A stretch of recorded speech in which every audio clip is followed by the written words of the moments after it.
sounds like this could be a good fit for her. Are there any teachers in this room who like currently are teaching in the classroom? I just want to know if there's anyone. It's okay if there aren't, but are there any teachers who are in the classroom now in grades 5 through 8? Introduce myself back here. Okay. Well, that's okay. It's really hard to recruit like practicing teachers to these workshops. Teachers are busy, it's their evenings, but that's okay. I'll just kind of keep that in mind as I present. So I guess I have a different question then.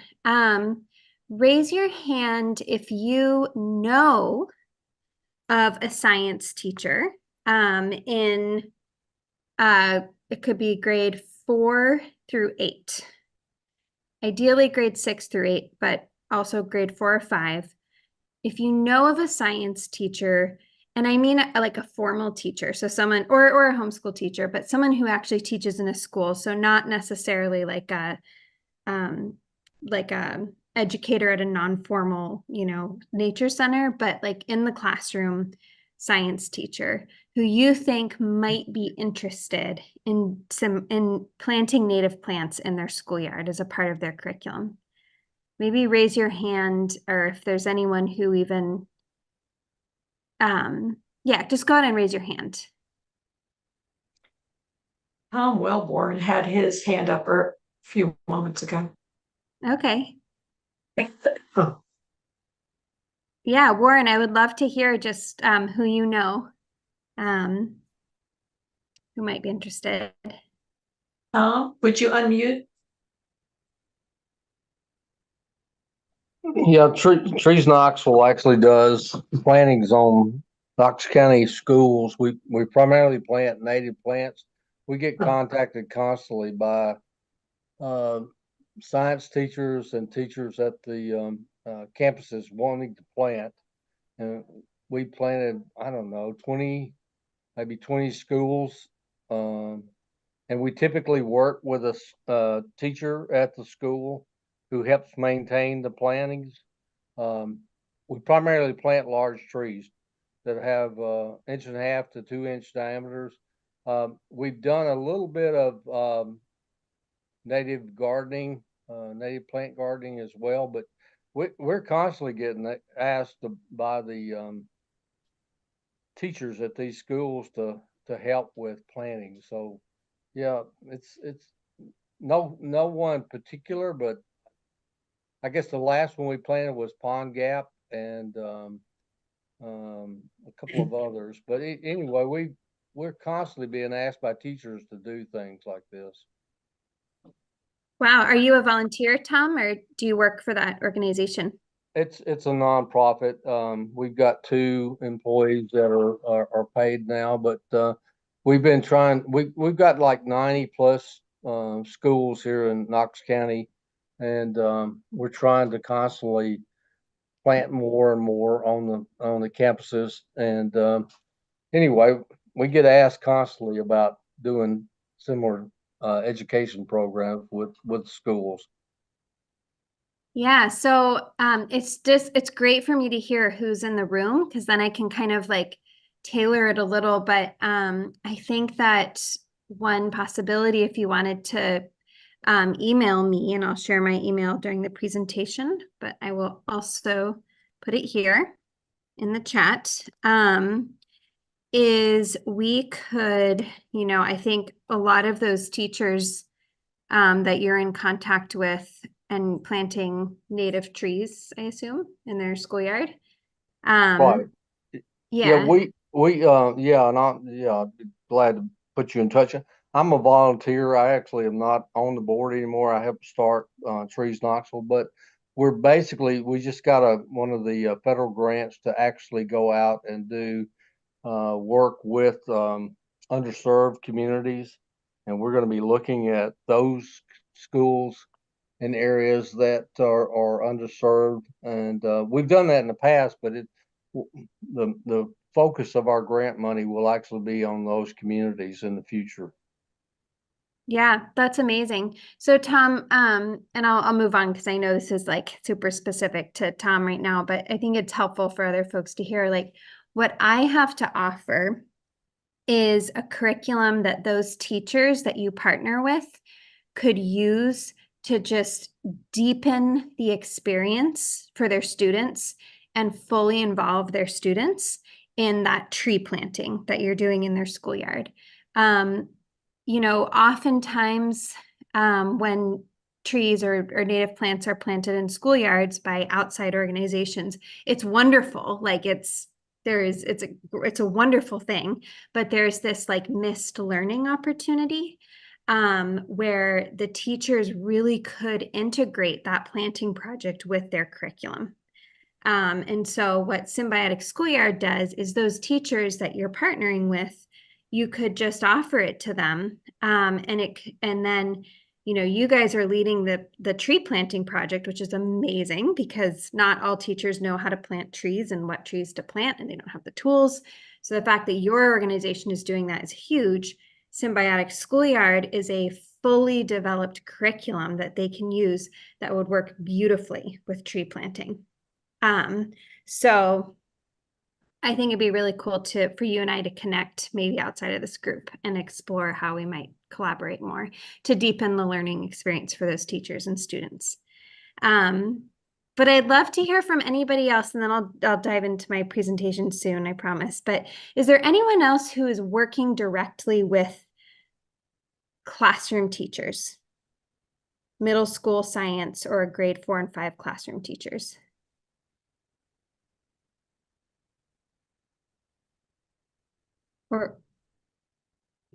Or anyone who might want to reach out to teachers and see if they might want help planting native plants in their schoolyard.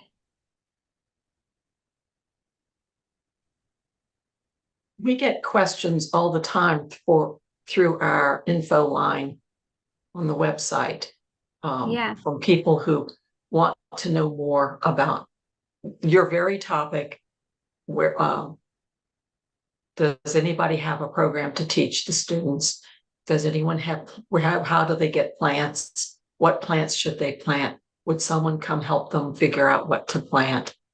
Yeah. That whole, it's straight from your program. Yeah. It worked perfectly with it. So cool. Even if we've missed some people tonight, what I will do is go back through all of my questions that I've received from people in the past for the past year or so and start looking and I'll reach out to everybody. Yeah. Hello. Hi, Gail. Hi. I have worked with middle schoolers and intermediate schoolers in the past with the teachers and everything.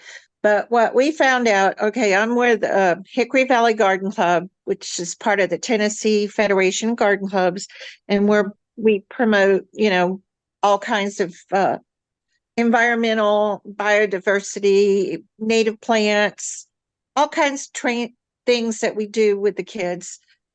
But what I found is we will work with the teachers and we will plant the plants, but then in the summer when nobody's there at school, boom, everything dies.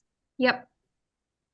So, how do you combat that when you work so hard all year long? Like, say we start in, I ran a junior garden club and we were out there planting all kinds of stuff, but we work really hard to plant stuff and it looks good up until the end of May, end of May, because our schools end at the end of May. Yeah. And then between June, July, August, and they come back maybe mid-August, nobody's monitoring these gardens. Nobody's monitoring the plants. Mm-hmm. They're not getting watered. I mean, like last year we had 45 days or 55 days with no rain, and the school is closed because they don't have any, summer programs or anything in the schools. So how do you combat that when you're trying to work hard to put native plants around the school or in the schoolyard or wherever you're going to put them? Yeah, it's a really good question. And I'll get into that in my presentation, but just briefly, like there is the most common barrier. Like what you just said is the hardest thing. And it's extremely common. And I can tell you it's a problem in every state. And I work in Washington State, and we support 10 different schools doing this. And it is the biggest challenge. But really the answer is you want a super excited teacher when you don't want, I think what happens a lot is organizations come in, they plant this native plant garden, and you really want to find a teacher who is so excited, and then make it really clear to them and the principal and the maintenance staff just be really clear, get everyone at the table and say, we will plant this native plant garden, we'll take the lead on it. But you need to meet us halfway. And what that looks like is you need to find a person to water during the summer, for the first X number of summers. And so then the school, then you say, and if you can't do that, no hard feelings, but we won't be planting a garden in your schoolyard. So you want to get everyone at that table. And before you plant a single plant, make sure that the school is going to agree to meet you halfway. But it's not an easy solution. But let me go ahead.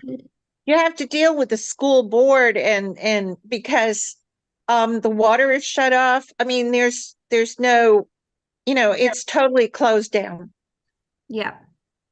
Yeah. In fact, some schools even have a fenced in area and it's gated and locked. Sorry.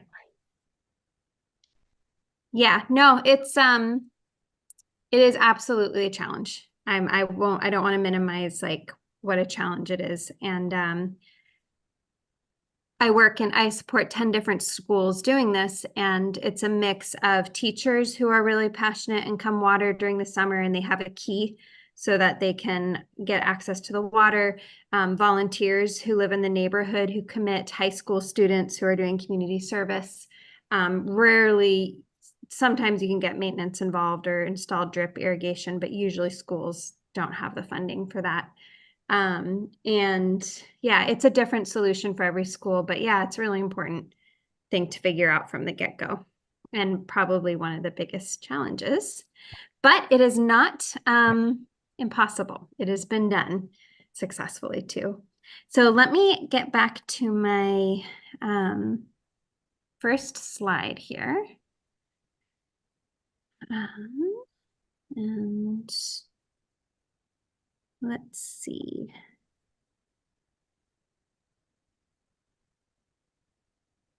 Go here. And we'll do. There it is.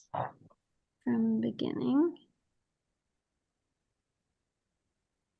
I think you need to hit from the beginning. Yeah.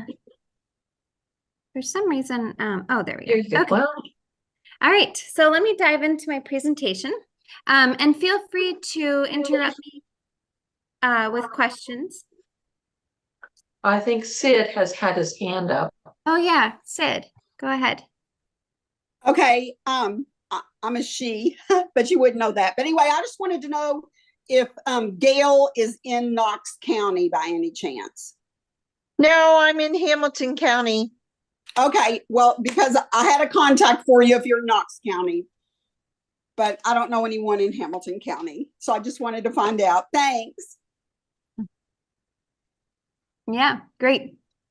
So I'm going to kind of walk you through Symbiotic Schoolyard and a little introduction to who I am. My name's Janneke, and I'm the creator of Symbiotic Schoolyard. I have my master's in science curriculum and instruction from the University of Washington. I'm a former middle school science teacher in the classroom. I no longer am in the classroom because I now support other middle school science teachers. And I have many years of environmental education under my belt, and I'm really, really passionate about supporting teachers and mentors, community partners who want to help teachers plant native plants. So I'm just going to go over some today. Sorry. Someone have a question? No. So first we're going to watch a short video about Symbiotic Schoolyard where you'll get to hear from teachers and students. Then we're going to go over the steps to prepare for a restoration project in the schoolyard. And then an overview of the curriculum. So yeah, feel free to stop me and ask questions at any time. And this is a 4-minute video highlighting one of the Symbiotic Schoolyard, actually the first Symbiotic Schoolyard school. This is a fairly new program, very new. And you'll get to hear from some teachers and from some students. Peterson. I believe that teachers and students have a critical role in solving the biodiversity crisis and a critical place in the movement to plant native plants. I am a former middle school science teacher. My mission now is to support other middle school science teachers in restoring biodiversity to their schoolyards with their students as a part of a high-quality unit on ecosystems. During lesson 1, your students will find out about a global problem we face. Biodiversity is declining everywhere due to human actions.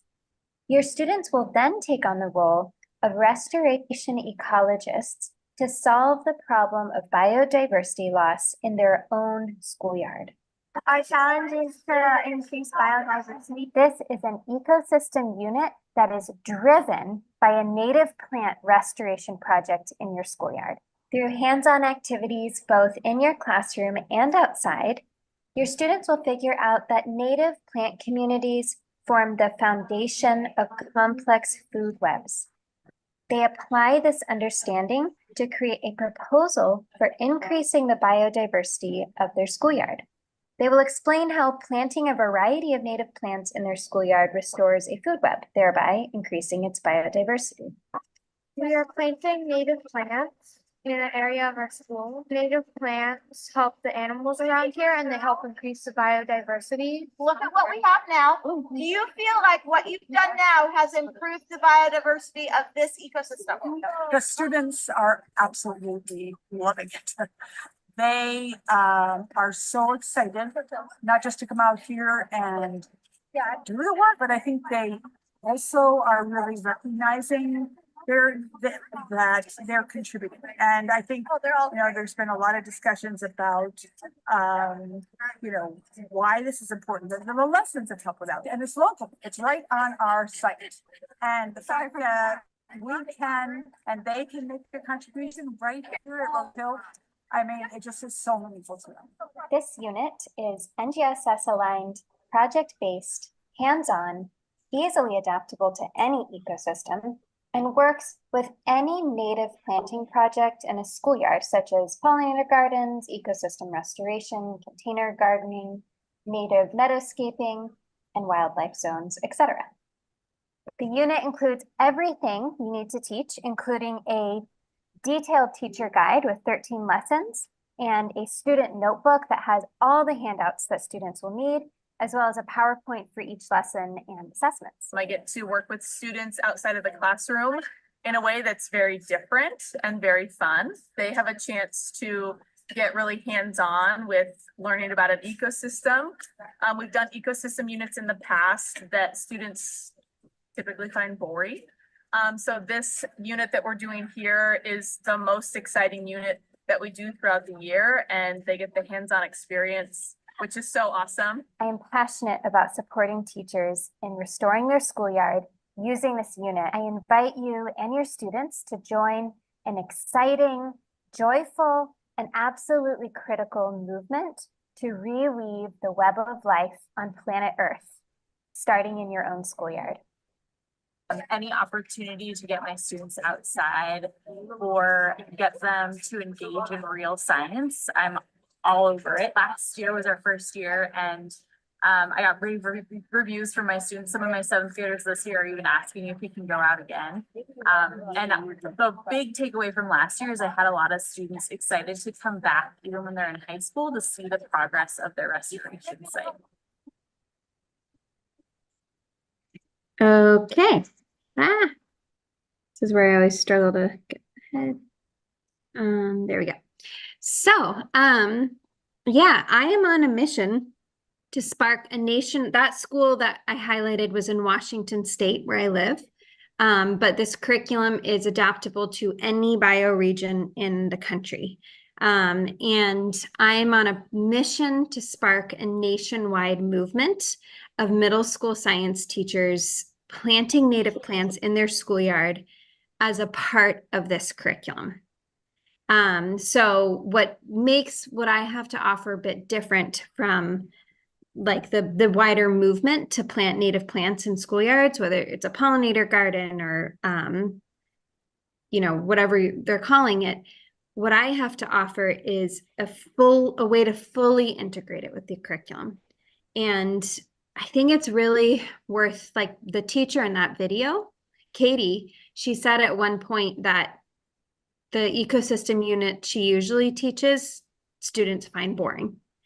And my experience as a classroom teacher was that the only ecosystem units that were widely available to me were based on ecosystems halfway around the world. So most American students right now, when they learn about ecosystems in middle school, and every middle schooler does, they spend anywhere between 5 and 10 weeks learning about ecosystems. It's kind of in the framework for teaching science in this country. But the great majority of those students are learning about ecosystems in the Himalayas, you know, halfway around the world. And so I saw this real need for place-based ecosystems. Why are students learning about tigers in the Himalayas when they could be learning about the species in their own schoolyard? For example, in Seattle, where I live, every public school kid spends 6 weeks learning about ecosystems in middle school, but the ecosystem unit that the teachers use in all Seattle public schools is based on an ecosystem in Costa Rica. So the kids are learning about sloths and Cecropia trees. So there's a real need for place-based ecosystem units. So there are 2 core components to Symbiotic Schoolyard: the restoration project, and that is a native planting project in the schoolyard led by the teacher in partnership with a volunteer expert partner, or what the Tennessee Native Plant Society is calling a mentor. And the second component is the schoolyard habitat restoration unit. And this is it's actually more like 8 weeks ecosystem unit taught by the classroom teacher, in which students take on the role of restoration ecologists to figure out how to increase the biodiversity of their schoolyard. Or for Hayden, who's a homeschool teacher, maybe it's the biodiversity of someone's yard or a park nearby. So there is a driving question during this curriculum that ties the whole experience together. So the driving question is, how can we increase the biodiversity of our schoolyard? And by the end of the unit, students figure out that native plant communities form the foundation of complex food webs. So if we plant native plants, we can increase biodiversity in our schoolyard. And something I always really want to acknowledge with teachers, and this gets a little bit of what Gail was saying too, is being a symbiotic schoolyard teacher is ambitious. And it's entirely possible and worth it. It's ambitious because it involves a real project in the schoolyard with a community partner or a mentor. It's ambitious because teachers have so much on their plates, as we all know. And, taking time to talk with their principal, probably talk with higher ups in the district, figure out where the restoration site's going to be, find a community partner to help them with the planting project. Takes a lot of time. And so it's ambitious. But as we know, there are lots of extremely passionate teachers out there with incredible energy who are going to be really excited about this. And the good news is the curriculum has everything teachers need to teach. So at least they're not lesson planning. The curriculum part is really, really well built out. One teacher called it extremely beefy.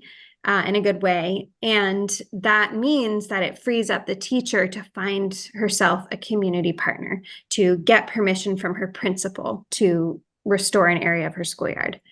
But I always let teachers know that you can always teach this unit without actually carrying out the restoration project, especially the first year. And then it kind of gives you time to ease into it. So, and again, feel free to interrupt me with questions as I go. This is just going to be a really brief kind of intro to ecosystem restoration, just in the context of Symbiotic Schoolyard. So, I'm going to focus on restoration as a solution to the biodiversity crisis. Of course, we know it's also a solution to climate change, since plants sequester carbon dioxide. But for the purposes of this, the curriculum is focused on biodiversity, not climate change. A lot of teachers bring climate change in to it, but the curriculum is all about biodiversity. So on the first day of the unit, the teacher actually shares recent headlines from the news about biodiversity declining all around the world, including in their own community. And so for Symbiotic Schoolyard, ecosystem restoration is a solution to the biodiversity crisis. So probably most of you in this room are familiar with the concept of restoration, but the Society for Ecological Restoration defines it as the process of assisting the recovery of an ecosystem that has been degraded, damaged, or destroyed. And Symbiotic Schoolyard focuses on restoring diverse native plant communities with the goal of increasing biodiversity. So there's different types of restoration, right? Reintroducing wolves to Yellowstone, removing dams. But for schoolyards, we're looking at planting native plants to increase biodiversity. So there are two terms in ecosystem that restoration ecologists use. And these are really important terms, and they're terms that the teacher is going to use and that the students are going to use. And it's important the teacher really understands these. So I always train teachers on this first. And the first is the concept of a restoration site. So it's a degraded, damaged, or destroyed ecosystem that people are working to restore. And we'll talk more about the different types of restoration sites that can exist in a schoolyard. There are lots. A reference ecosystem is a healthy ecosystem that folks study and use as a guide for planning an ecosystem restoration plan for the restoration site, specifically coming up with a plant species list. So how do you know what plants to plant in your restoration site? Well, you don't want to mix like prairie plants with forest plants with desert plants. You want to have a plant community, a community of plants that comes from the same reference ecosystem, and you use that plant list to come up with your species list for your restoration site. So if you want to learn more about restoration, and also you can call this rewilding, there's lots of different terms for it, but probably most of you are familiar with Doug Tallamy. If you're not, highly recommend reading Nature's Best Hope. I would say that Symbiotic Schoolyard is Doug Tallamy's book, Nature's Best Hope, made into hands-on lessons for middle school science students. And then there's some other resources listed here. And I'll just be quiet for a moment so you can read this quote by Robin Kimmerer, who is a wonderful author. Highly recommend her book, Braiding Sweetgrass, if you haven't read it. So I'll just be quiet for a moment.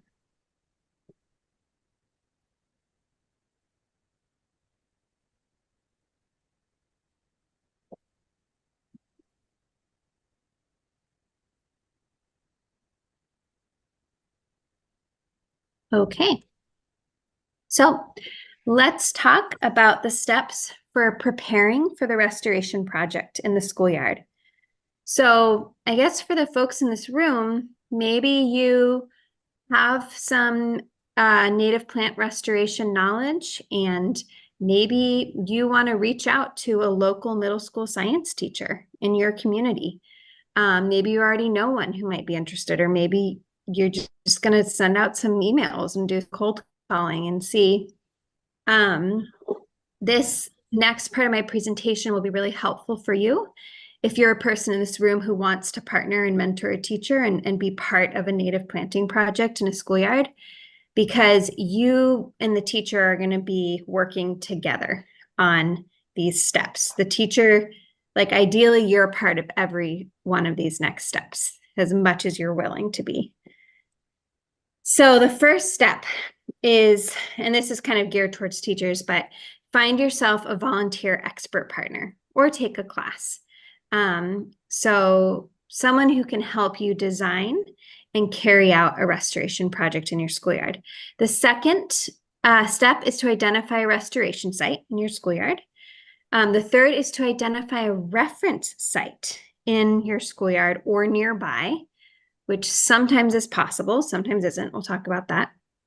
Order plants, borrow tools. I never recommend that teachers buy tools, especially their first year, too expensive. And then the sixth is to make an ecosystem card set, and that we'll talk about that. That's part of the localizing the curriculum to your bioregion. And before we get into the steps, this is an important question. What kind of project works with Symbiotic Schoolyard? So as I've kind of said before, there are many flavors of restoration, and they're called different things. And basically, as long as the project involves planting native plants, it works with Symbiotic Schoolyard. So like Tom's organization that's planting native trees, that would work with Symbiotic Schoolyard, as long as you're planting at least 3 species of trees. If you're coming in and planting like just one tree, it probably wouldn't work as well. But if you're planting at least a few species of trees, it would work with Symbiotic Schoolyard. So some people are passionate about tiny forests, the Miyawaki method. Other people are into pollinator gardens, rewilding, butterfly gardens, whatever you want to call it, as long as you're planting native plants, works with Symbiotic Schoolyard. So the volunteer expert partner is someone who can help the teacher design and carry out the restoration project. And they can be members of the Tennessee Native Plant Society. They could be a school garden teacher. They could be a master gardener, could be a parent, could be a local nonprofit. Basically, someone who can just partner with the teacher to figure out the logistics and bring the expertise that is involved in planting native plants. So let's talk about step 2. So this is identifying a restoration site. I'm just going to make the claim that I think every school in America can do Symbiotic Schoolyard. Every school in America has a restoration site. And that's because it's super flexible what your restoration, anywhere you can add native plants, even if it's a tiny area, will work. So if you have a schoolyard that is completely pavement, no problem. You don't need to dig up the pavement. Do container gardening, right? Doug Tallamy talks a lot about container gardening. So you can just add containers and add native flowering shrubs and flowers. That will work with this curriculum. If you have lawn and a teacher is able to persuade their principal to do a lawn transformation, that can be super exciting. I have 2 schools with lawn transformations here in Washington that I'm supporting. Or if there's an area of the schoolyard that has no existing vegetation, maybe it's gravel, maybe it's just dirt, that will work. Or an area of the schoolyard covered by an invasive species or a weed. That is a very common, schoolyards are often ignored as learning spaces. Like sometimes schools will put a lot of energy into a nice new, I see this so often, like brand new schools here in Washington with fancy buildings, really nice interiors, and the schoolyard's just like not even considered a learning space.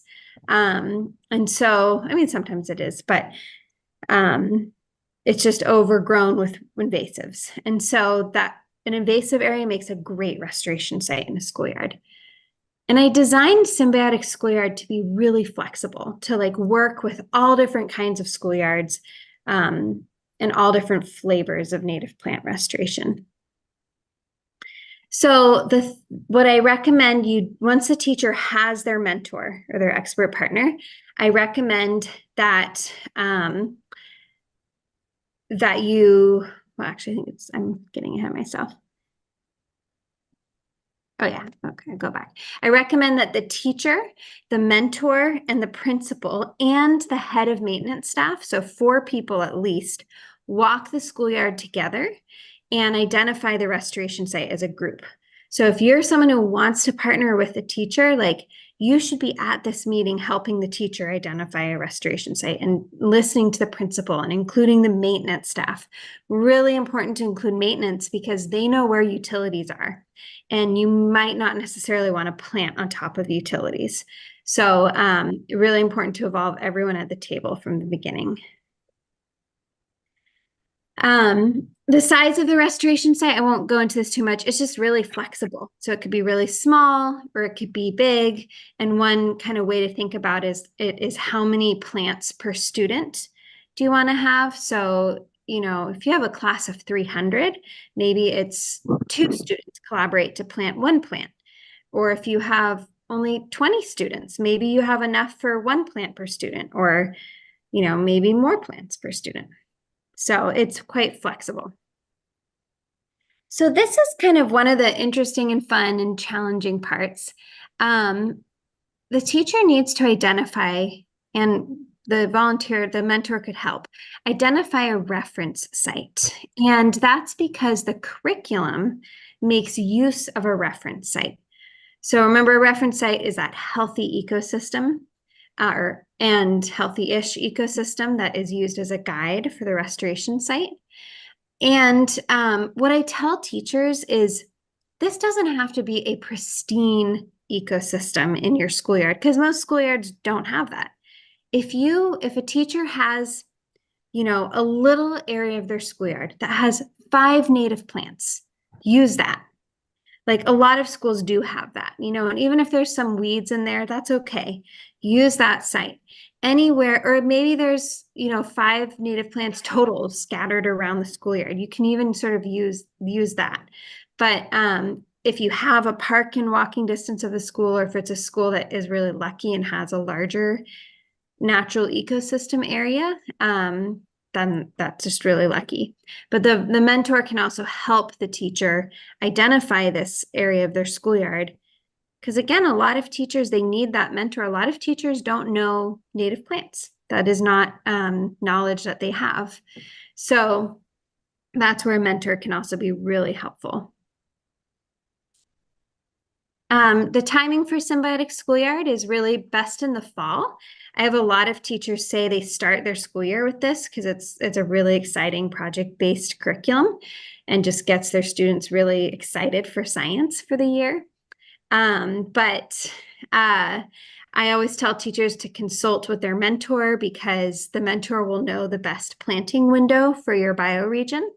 But once you have a planting date, I just tell teachers to begin the unit 8 weeks before planting because you want to finish the curriculum in time for planting. So like in Washington, and I think in Tennessee, Karen told me that you plant native plants in the fall. So fall is a pretty good time. So I always tell teachers, just borrow tools. Don't buy them your first year. You'll have to write the biggest grants to buy tools. So I tell teachers to consult with their mentor about which tools they need, right? It varies depending on the project. And I encourage teachers to look for places to borrow tools. Could be from a local park, organization, parents. And I also tell teachers that you really don't need one tool. You don't want one tool per student. Tools take a lot of time to clean and store. And it's totally fine for, you know, on planting days and other restoration days to have students share tools and also have them do different tasks using different tools. So if you have 30 students in a class, I don't recommend having 30 shovels. I might recommend having 10 or at most 15 shovels. And then ordering plants, which the teacher does in partnership with their mentor, since the mentor is going to help come up with that plant species list. And you want a variety of native plants, ideally at least 6, but could be at least 4. And of course, it's important to choose plants that will survive and thrive at the restoration site, given the soil type and abiotic conditions. And again, that's where the mentor is really important, because teachers don't necessarily know that. Symbiotic Schoolyard works with potted plants from a nursery, and it also works with direct seeding. If you're like direct seeding a wildflower meadow, that works as well. And then I encourage teachers to ask for plant donations or discounts, or apply for grants from organizations like the Tennessee Native Plant Society. So the last step for teachers is to make an ecosystem card set. And basically the ecosystem card set is a card set that has some local organisms from the bioregion, including plants, insects, animals, and it's the way that Symbiotic Schoolyard is localized. So it's a plug and play that works really well.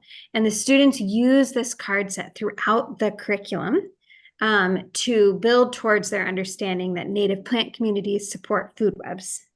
And so they use the cards multiple lessons throughout the 8 weeks. And it takes the teacher probably a day, half a day or a day to make this card set.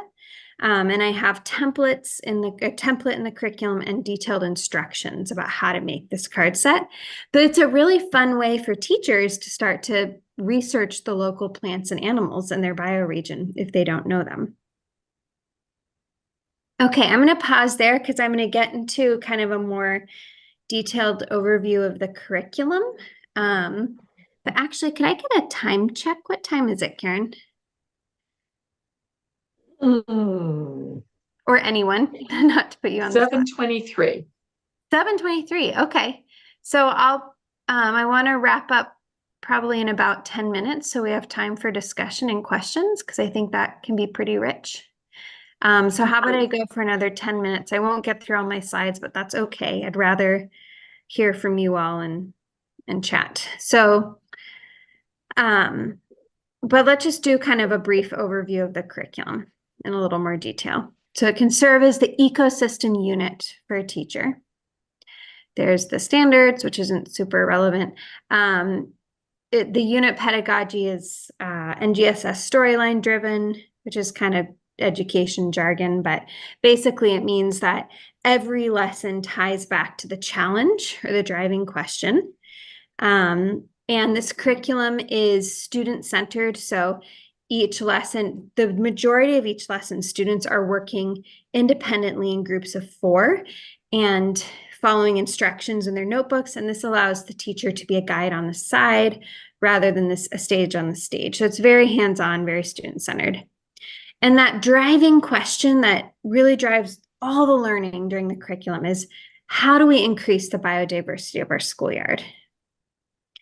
I think I'm going to skip this part just because of time, but I'm going to play this video for you. It's a 2-minute video. In this video, the students watch on the first day of the unit. It's 14 lessons in the whole unit. And they get their challenge in this video. And then they watch this video, and then they get a letter that follows up with basically this information written format.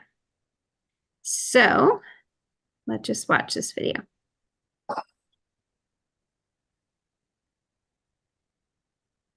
Hello, student ecologists. My name is Janneke, and I'm president of Act Now Science.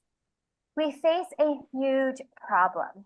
Biodiversity is declining everywhere, including in your own community, due to human actions. But it's not too late. The mission of Act Now Science is to partner with middle school science students like you to help solve the biodiversity crisis. Act Now Science has a challenge for your class. Your challenge is to increase the biodiversity of your schoolyard. Pause the video and write down 3 big questions you have about your challenge. What do you need to know in order to complete your challenge?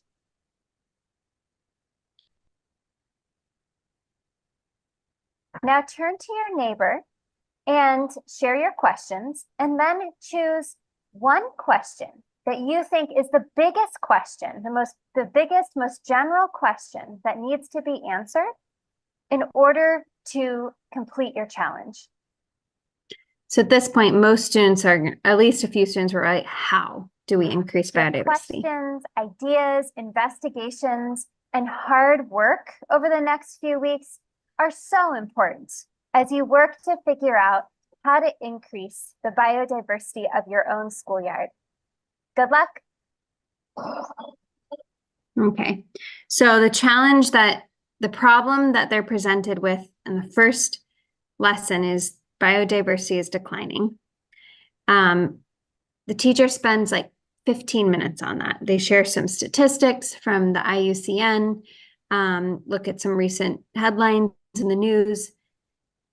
But the thing is, it's only depressing for 20 minutes because then we get right into the challenge. And the rest of the unit is all about solutions, and it's all about how amazing native plants are.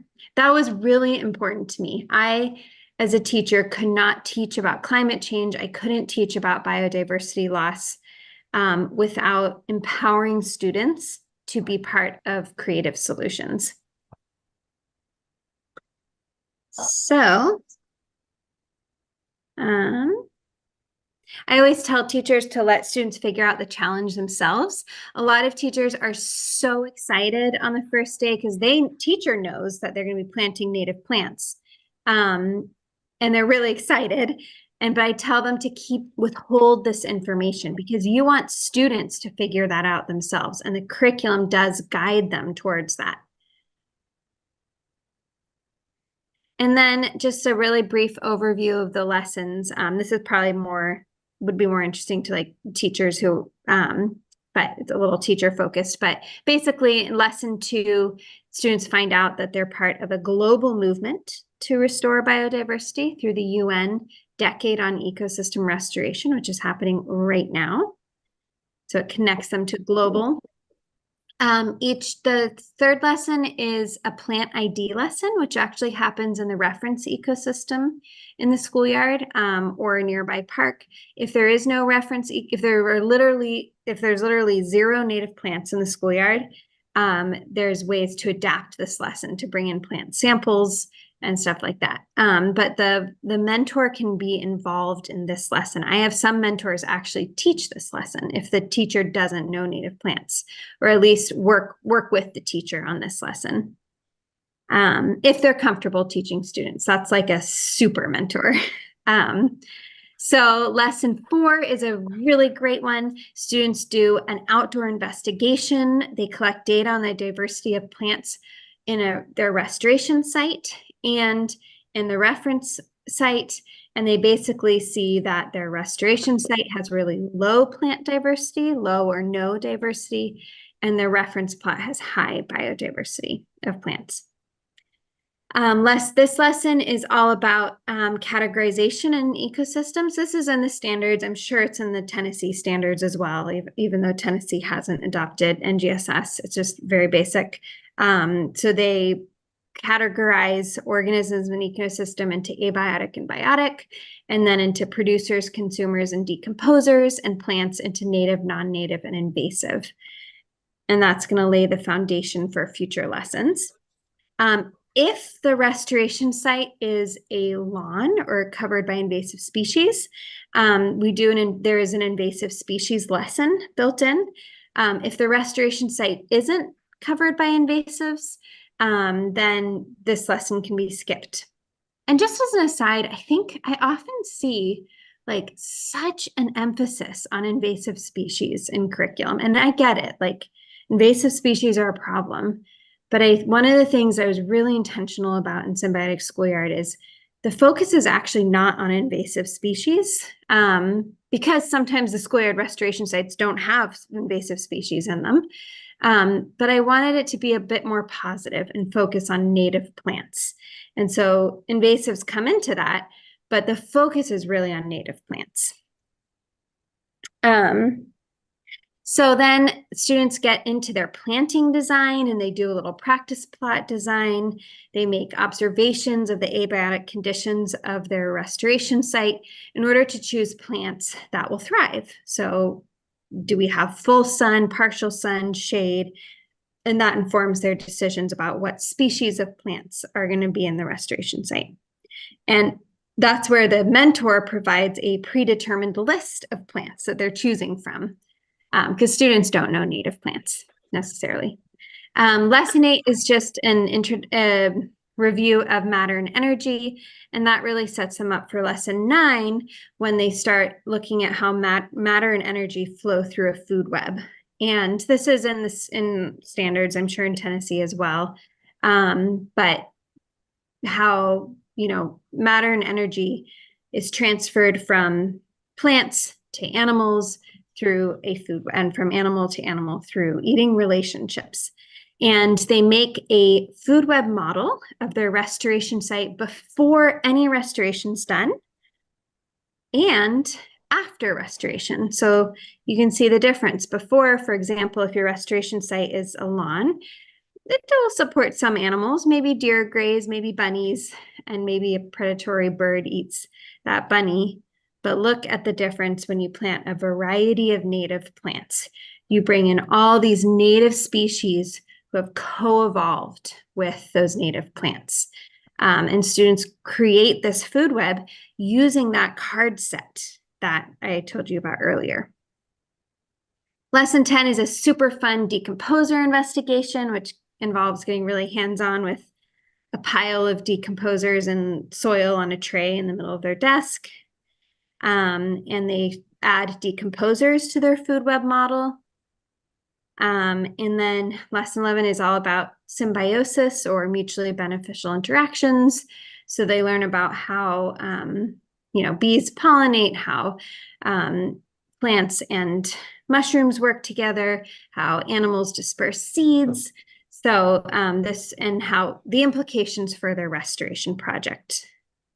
And then population dynamics. This is in the standards, and they just they analyze a graph about how populations of organisms influence each other in the restoration site ecosystem. So if we plant more native plants, we will attract more butterflies and more bees, and this will attract, and if there's a higher insect population, this will support a bigger bird population. So showing how populations are connected. And by the end of the unit, they figure out that plant communities form the foundation of complex food webs. So if we want to restore biodiversity to our schoolyard, if we want to increase the biodiversity, we can plant a variety of native plants. And the final lesson is they write a proposal for their schoolyard. And this can be shared with the principal, the mentor, district higher-ups. I really encourage teachers to like up the ante, up the stakes on this, and invite community stakeholders, school stakeholders to the table, and to review these proposals that students write. So that's it. Thank you so much for listening. Feel free to jot down my email if this like triggered anything for you, got you excited about reaching out to local teachers. I would love to chat. Like I said, I'm on a mission to spark a nationwide movement, and I am open to partnership of any kind. So thank you for listening, and I would love to hear questions, reactions, anything you feel called to share. I have some comments in the chat that I'll share with you now. April asks, do you feel like it's better for one teacher to adopt this curriculum for one grade, or for a team of science teachers to adopt the curriculum and the project to grow with the students? I'm guessing, well, yeah, definitely a team. It's always better for a team, right? Because you get a professional learning community. and teachers can support each other. The mentors can even, like, in my like super ideal world, you have a group of teachers in a district or within a school who are working together on this. It's always easier if you're with a team. Realistically, I would say the majority of teachers are doing this on their own. Like one teacher is, found Symbiotic Schoolyard and is doing it on their own. I would love to see more groups do it. And I think nonprofit community-based organizations can help facilitate that by kind of getting together a cohort of teachers. And I think we have to be realistic. Like if Tennessee Native Plant Society got 3 teachers, that would be huge. That would be awesome. Like 3 teachers in the state or 3 teachers in the district. That would be really exciting. So I am working with a group of 10 teachers in Michigan. That's next week. I'm doing a training for them, and they're all part of the same district, and they're supporting each other. So that is really great. April also comments, you can borrow tools from some libraries. The Nashville Public Library has tool rental. Ah, like book libraries? That's so cool. Yeah. I do not know where in Michigan off the top of my head. Can't remember. Yeah, it is the book library. They have can you hear me? Yes. It is it's some kind of it's not Miss Abby, sorry. That's my baby, sorry.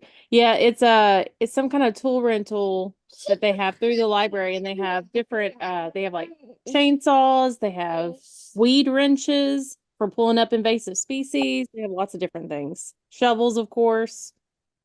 But very cool.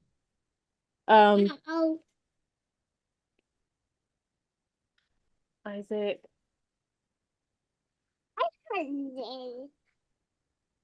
Okay, thank you, April. Sorry. Any other questions or comments? Oh, one is, how do you obtain the curriculum? How do you obtain the curriculum? Is that the question? Yes. Through my website, which is symbioticschoolyard.com.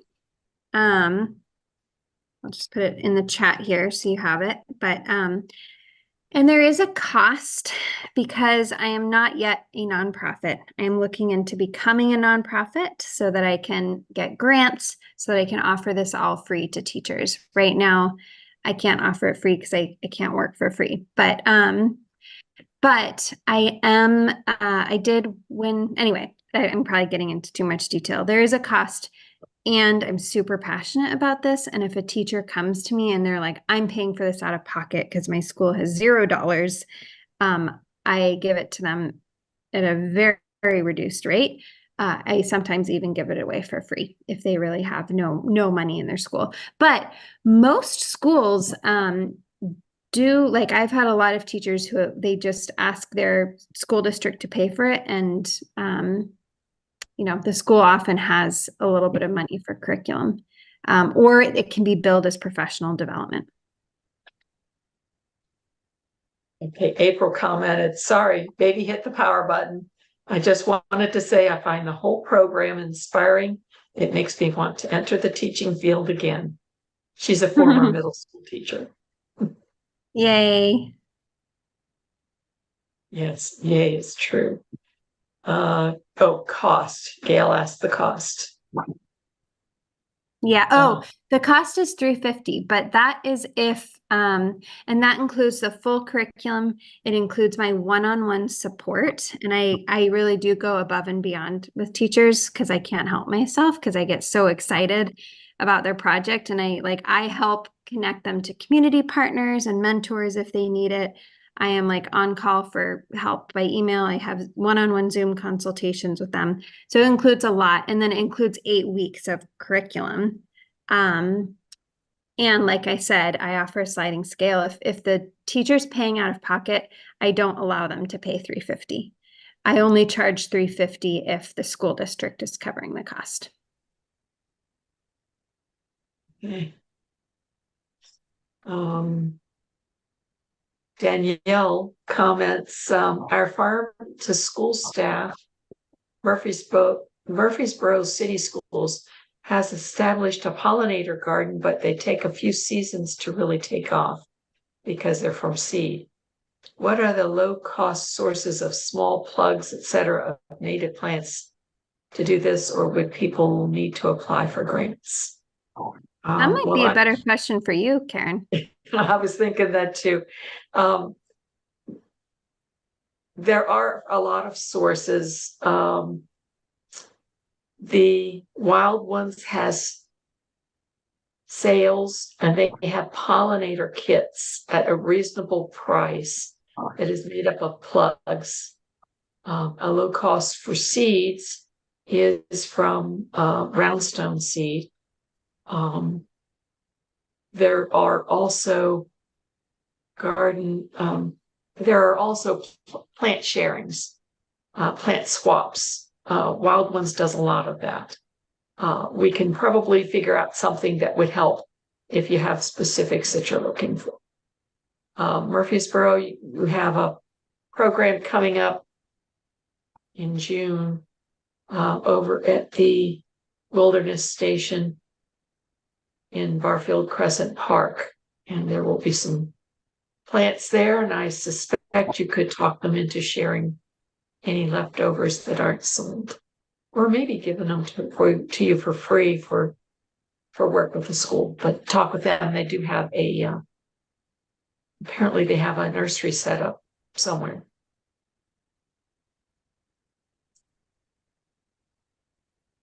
Are there native plant nurseries in East Tennessee? No, they are. There's 3 or 4 of them. One is called Oak Hill. Oak Hill, okay. Give me more. I think it's like in Tellico Plains, somewhere that way.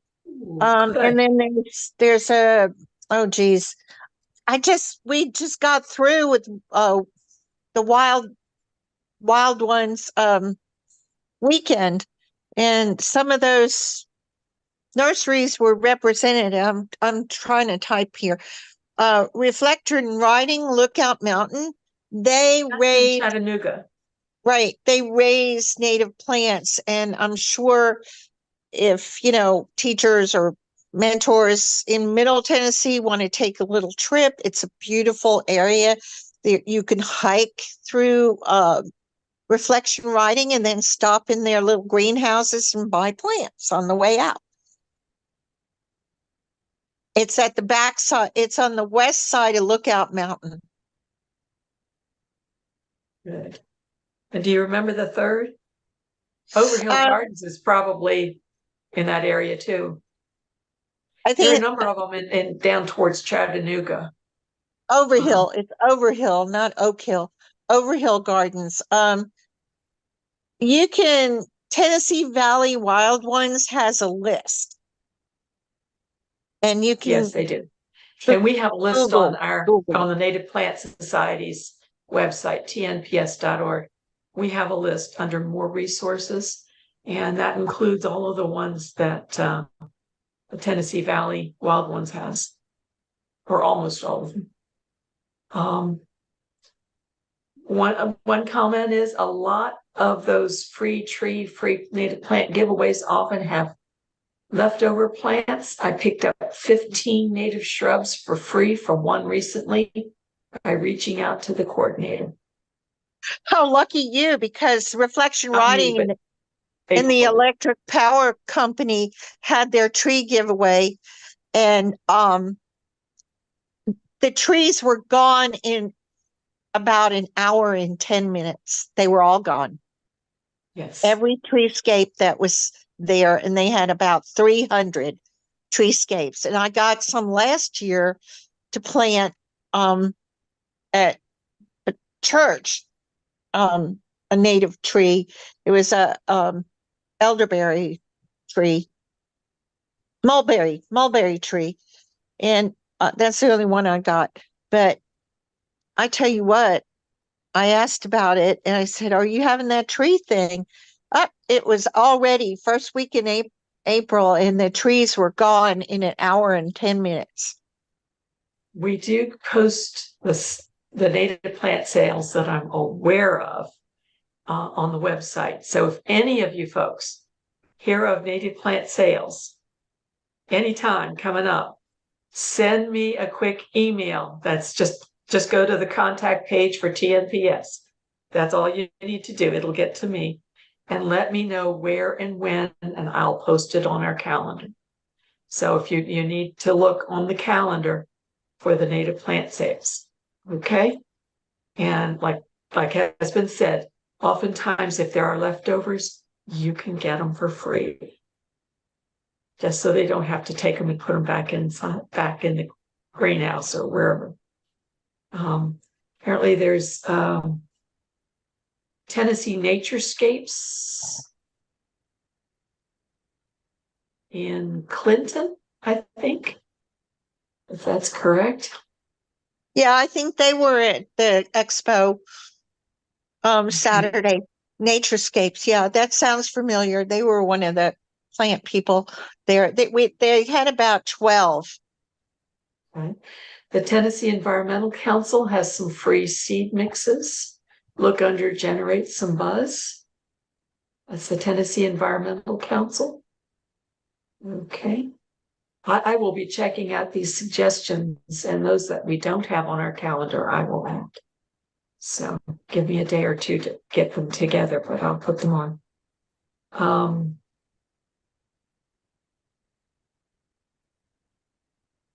Saturday the 11th during Conservation Days. I think that's the Murfreesboro event. Cedars of Lebanon plant sale is May 18th. That's another one. Okay. Any more questions, folks? Any? Last chance.